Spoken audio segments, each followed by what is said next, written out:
So this idea of metabolism by Kurokawa was that architecture was going to be flexible, and that these capsules would the building would be regenerate itself through the replacement of the capsules. Yeah, what I found really interesting as an object of photographic project is that, even though the premise of the building was that it was going to have this constant cycle of regeneration, this constant changes. After the building was completed in 1972, none of the capsules were ultimately replaced. That they all were a bit like ultimately stayed in their same positions.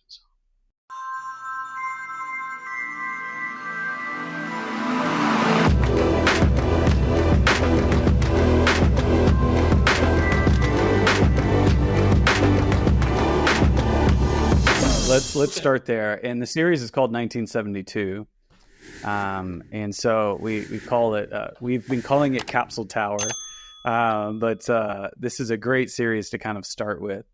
Great. So this is an image of the facade actually in the summer of 2022, right before. Actually, this is a summer. Sorry, my memory is a bit shoddy because of COVID. I think that's the case with many people where it just made a mess. So I traveled to Japan as COVID was still raging on. It still is, but there was still travel restrictions in place. But I was able to travel to Japan, and this was shot uh, in the November of 2021, I think, right before the building closed. So this was my last trip while the building was open to the residents and before the demolition commenced. It was finally demolished over the summer of 2022, and I was able to take 2 trips during the demolition as well. It was one of those unfortunate things where you had been working on that particular building for over 10 years, and I was I was completely obsessed with the building and working on it almost single-mindedly. And yet, even though the premise was that the building was going to be eventually be demolished, when that moment came in time, like my ability to both visit the site and access the building was severely restricted. So in that sense, it was a bit unfortunate, bad timing. In this particular image is a little face here. It kind of like someone looking out at you. It pops right out, and it's a fascinating image. And this is capsule building. What's the idea behind? What kind of research did you do on this one? What's its story? Yeah.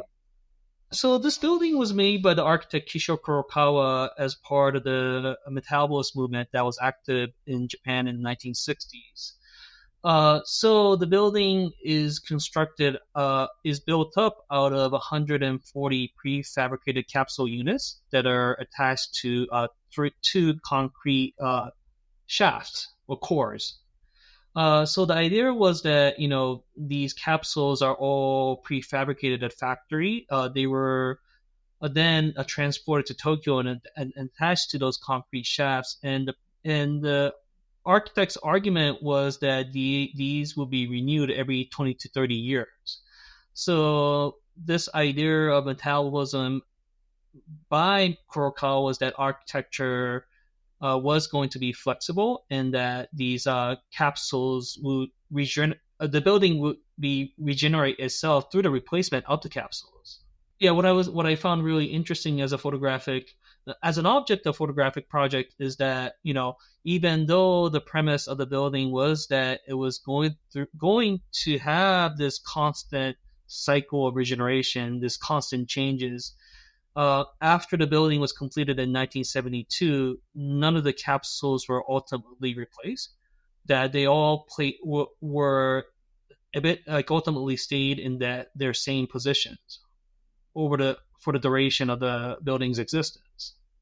So it was essentially static, at least with the exterior. So the whole idea behind the inspiration of doing these capsules kind of it got lost long ago, and it just started to go from there. So were people living here when you? It looks like people were here, Yeah.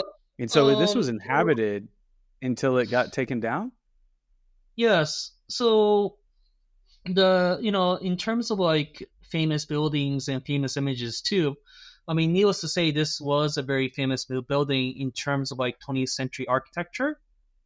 And even Mm-hmm. before I took a single photograph, there's been countless photographs of it uh, in the media, especially the ones that were taken of the building immediately after its completion in 1972.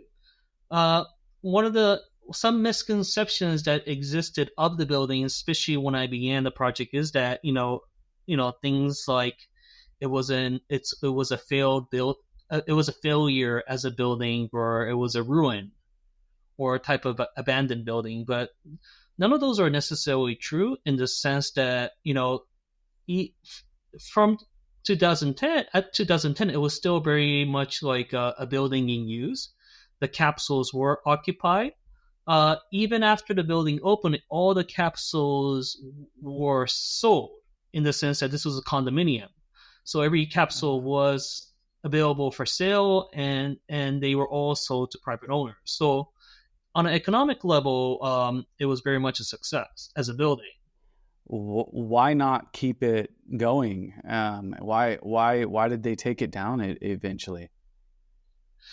So this is a very famous aspect, very well known aspect in terms of real estate in Tokyo. Uh, in Tokyo, the price or the value of the land is much more valuable than the building itself. So the land in which the Nakagin Capsule Tower stood is really a prime property. It is on the very edge of the Ginza district, which is a very high upscale neighborhood in Tokyo, but it is still facing right in front of the expressway at a very high visibility location. And also the land that's right across from the capsule tower, it had recently gone through redevelopment about 10 years before 2010. So it was a prime piece of real estate, and it made, in terms of like the way that economics work in Japan, it made all the sense to redevelop it. But that kind of sets aside what is the historical and cultural value of the building. Also, it had come to a point where a lot of the infrastructure of the building was starting to fail. Say, for example, the plumbing and the air conditioning, and there was also the issue of asbestos being used as a fireproofing, which was legal at the time but was no longer legal. So it was encountering this question of like how viable was it to continue to operate as, Mm. like, say, a condominium building, and that it was in desperate need for major repairs. I'm excited to see some more images here and see what you discovered. So this capsule is actually the very first capsule that I visited in the summer of 2010. It's the unit B1004. This was a capsule that was in the most preserved state. In terms of like how the original capsule was designed by Kurokawa's firm, the position of the bed, most of the original side console unit is intact with the Sony TV. Um, the TV's frame is original. The inside of the TV itself had been replaced. But the moment in which I entered this capsule for the first time, I was really struck by just presence of this capsule, just this atmosphere. The Yeah. fact that it was a type of futurity from the past. It has it kind of reminds me of that Fifth Element movie, that little capsule that he was living in the Fifth Element, that movie itself. But it also has almost with the round window, it almost has a very nautic kind of feeling, like you're in a boat. Um, so like, I think that's interesting. What was it like? Kind of walking around in there? Was it? Well, the space itself is like very compressed, 10 square meters Yeah. in terms of total square footage. So it is a very small room. But I think there was something about the circular window, where the original inspiration for the overall design of the interior, it could, it was most likely informed by the the person who was in charge being really interested in sailing. He was an avid Mm. sailor, the person who was working under Kurokawa, and also this overall, say, mechanical theme or technological theme, that this space was a machine for living. Um, Uh, but it was really fascinating being in that space, like every single time I visited the building, because it is a really compressed space, but it's as if it really accentuated all the sensorial experiences in terms of, yeah. like, say, the light, the sound. This was in the middle of the city after all. um yeah, and just like it is in the middle of a city, but it was oddly very peaceful too. I Yeah. feel like you have this like different kind of relationship to space than usual when the window is circular, and also the light comes in very differently too, compared to, It like, does. Yeah. say, a rectangular window. And Yeah. of course, the space itself has this kind of strange connection to, like, say, a pinhole camera, and Yeah. even, Yeah.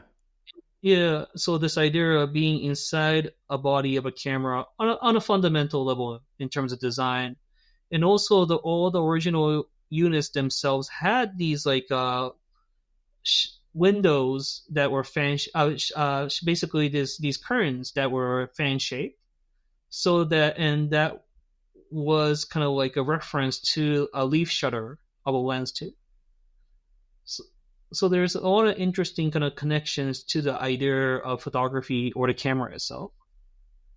Yeah. Yeah. It's almost like you're inside of a Browning, an old Browning camera. Mhm. Yeah, that's fascinating. Uh, it's this would be premium in Paris. I can tell you that. This is, you said 10 square meters. You said that's perfect. That is Parisian. So uh, it's fascinating. Continue, take us through. Yeah, so this is one capsule. Here's another capsule that was more being used in terms of like maximizing the space or kind of going beyond the capacity of the space. So, what I was really interested in the capsule was this idea of like what happened to the original vision of the architect, in that, he had a very specific idea of how the spaces should be used, not as, like, say, a traditional home, but as a type of like urban base for businessmen, Yeah, and that it's not supposed to replace a traditional home, but kind of function as a type of like a base or a second home in the city, but not necessarily have all the functions of a traditional home, like, say, for example, kitchen, uh, yeah. because Okay. the city itself will take care of those needs. uh, so that was, basically the premise of the architect in 1972. And what I was interested in, that, after 4 decades, starting in 2010, how were the space being used, after that flow of time or passage of time. So this was one instance in which I captured somebody who was living in this space full time, even though the space wasn't conceived as a type of full-time residence, and how the space was being used by that particular individual. So, Yeah. in terms of both the photography and also the capsules in themselves, it's kind of working off of this idea in which it keeps on repeating, this based on this idea of seriality and mass production, that the capsules on a fundamental level were all kind of designed the same way, but the individuality or the differences come from the users, that occupy the space. So, Yeah. in terms of Yeah. like both the state of the space and its arrangement, it's reflective of that particular user or resident, and it also becomes a type of a portrait of the space in the resident. It's interesting. It's a fingerprint in a way. It's all or it's very interesting. So this particular capsule at the time was going through extensive renovation. So one of the really fascinating thing about the capsule is that it was associated with this idea of like futurity, that it was like a type of like a factory produced object based on both technology and the most modern materials. This idea of like tapping into machines, space age, etc. And even to this day, there is a type of myth that goes around this building, and specifically the capsules, in the sense that, you know, um, it was a product of plastic or fiberglass, for example, that everything was like essentially industrial materials. When when I visited the building, an architect, a famous LA architect named Neil Denari, also happened to visit the capsule at the same time. And when he visited it, he was quite shocked that so many of the interior components were made out of wood. The product of carpentry, because he had always assumed that for example, the side console units were produced out of fiberglass. But Oh yeah. the image he had of the building and also the type of knowledge that he had of the building was all impressions that were created through photographic images. So it's an interesting kind of like, again, a type of image of the building that was created through photographic images, especially the ones that were shot after the completion of the building in 1972, and a type of understanding or an image of the building itself, what it is versus the actual reality. Um, so, even though, again, everybody assumes that, or has this conception, a lot of people have this conception that it was made out of, like, say, plastic or fiberglass. What it was in reality was that a lot of it was traditional materials, like, say, for wood or wooden panels, and that it was handmade, the product of carpentry. So, Mhm. I mentioned the word mass production before too. And even though it is based on this idea of like mass production, that it's all based on like standardization of like both the parts and labor, because it was the work of carpentry by craftsmen, carpenters, you also start to notice like discrepancies with each capsule in terms of like how the corner was constructed, because they were all handmade. The sensibility of each Yeah. carpenter. So again, it's an Yeah. interesting space because it's full of these contradictions. However, though, a lot of times the building materials were mass produced, like sheet wood and the materials in order to kind of make homes. You could buy those in bulk. You would just need someone to kind of assemble it.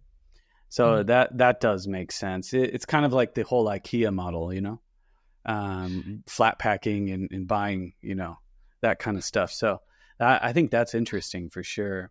I think this kind of like tension plays out where there's this one idea of what the building aspires to, in terms of Okay. both as a technological product, you know, or this idea of futurity versus what ultimately was a determining factors of the construction, whether it was like materials and fabrications that were available at the time, or simply the budget. As practical as the budget. Yeah, because Yeah. the company that commissioned the building wasn't necessarily the biggest uh, real estate firm.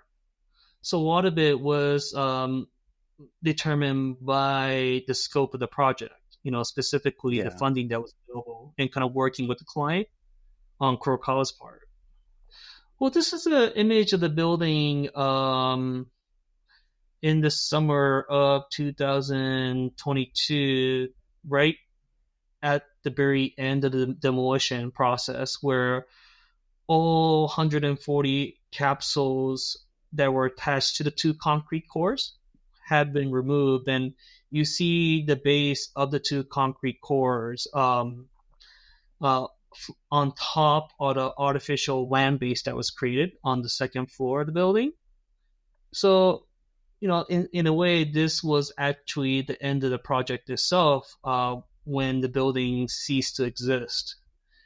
And the construction of these two concrete shafts was crucial to both the building's design, but also the premise of metabolist architecture in itself, where a lot of metabolist architecture was based on this idea of creating the permanent element, which would be like, say, the concrete shaft or the vertebrae of the body, and then you would have the interchangeable or the replaceable parts, which is represented in the form of capsules.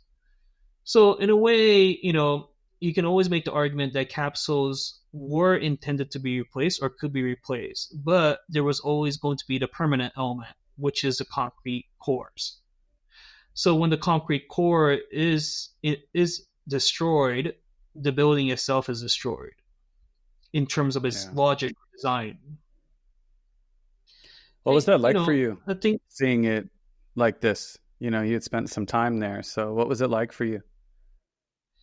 Well, I think, I mean, in real time, I just really wish I could have spent more time during the final months as the capsules were being removed and the building was being demolished. It was quite an incredible sight seeing a capsule removed, then being crushed by the demolition firm. Like a capsule, in crushing a capsule, it will only take, like, say, a few minutes to finish the process. So in some ways, the sense of pathos is kind of amazing. Also, it's like, you work on a project for more than 10 years and you always know that, at least I always knew what the end game was in many ways, the premise of the project and where it ends and when it ends. But I do think, when you encounter it in person, I think a lot of emotions do go through. And also there was this profound kind of understanding internally about the status of change with my photographic images, in the sense that, it shifted to some images of something that no longer existed. So it's like encountering this new reality and significance of the work, even though I knew that would eventually come. It probably would have been surreal for me, just kind of spend that kind of time somewhere and that kind of studying there. When you move out of a first home or somewhere you spent a lot of time, it's almost like you're leaving a friend behind, And so I was kind of curious if it was kind of like that for you. You were like, this chapter's done. Yeah, well, a significant amount of time was spent on it. A lot of emotional investment, physical investment, energy, money, all the practical things that kind of go into working on something like this. Yeah. Did you get to know people that live there? Go ahead. Oh, certainly, yeah. Because a major component of a project like this, or, is about how do you gain access to the space. Yeah. It was an operating condominium building, apartment building, and all the capsules are private spaces that belong to individuals. So it's about kind of navigating the issue of, like, how do you gain access to a space and also receive the permission to photograph those spaces. So that's the part where, in developing a project, you have to be very patient and also work on it little by little, in terms of both building relationships and networks, and accumulating the body of work over time. That it doesn't happen all of a sudden, but it's, again, just like putting in the work little by little. And, I made really great friends through this project, even though that wasn't my intent at the very beginning. Yeah. And this project was only possible to the generosity of others. Again, in terms of like allowing me to photograph their spaces, and Yeah. giving me their time. That's so true. And you weren't living here at all. You weren't living in Japan. You were still in California at the time. So Yeah, you're flying what? back I and mean, forth. You're flying back and forth to come to this location. Am I right or am I? so I worked on it from 2010 to 2022. So, Yeah. over that stretch of time, I was based at three different locations within the United Okay. States. Like first in LA, and then Boston area, and then ultimately Chicago. So, it Yeah. was like a lot of going back and forth whenever I could with my schedule, going to Tokyo. A lot of it was dictated by the academic calendar because, that's my job. Yeah. Uh, but, Yeah. Yeah. whenever I did go to Tokyo, it kind of came to a point where, people were really generous in that they let me stay in their capsules. And, probably the longest I Oh stayed wow. at the building was close to probably 50 days. Oh Yeah. wow. So you spent some real time I there. mean, yeah, I always Yeah. kind of second guess myself, and I kind of wish I could have done more. Yeah. But when you're working on a project, it's very, at least for me, it's very intense process, like in my Yeah. head. So I get fixated on something, and just try to put all my energy into that instead of trying to do too many different things.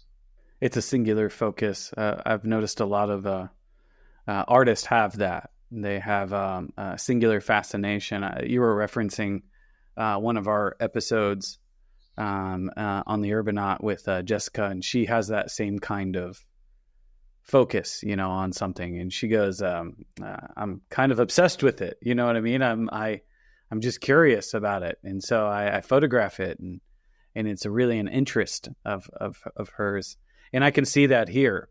You have the same kind of thing. Is this the final image that you wanted to share of the series? I believe so.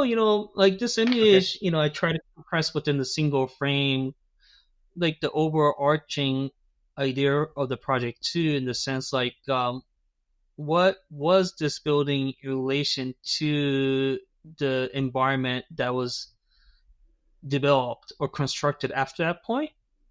So, it's much about the foreground as well as the background, meaning the city that Yeah. was built afterwards, and this essentially different visions and ambitions of architecture.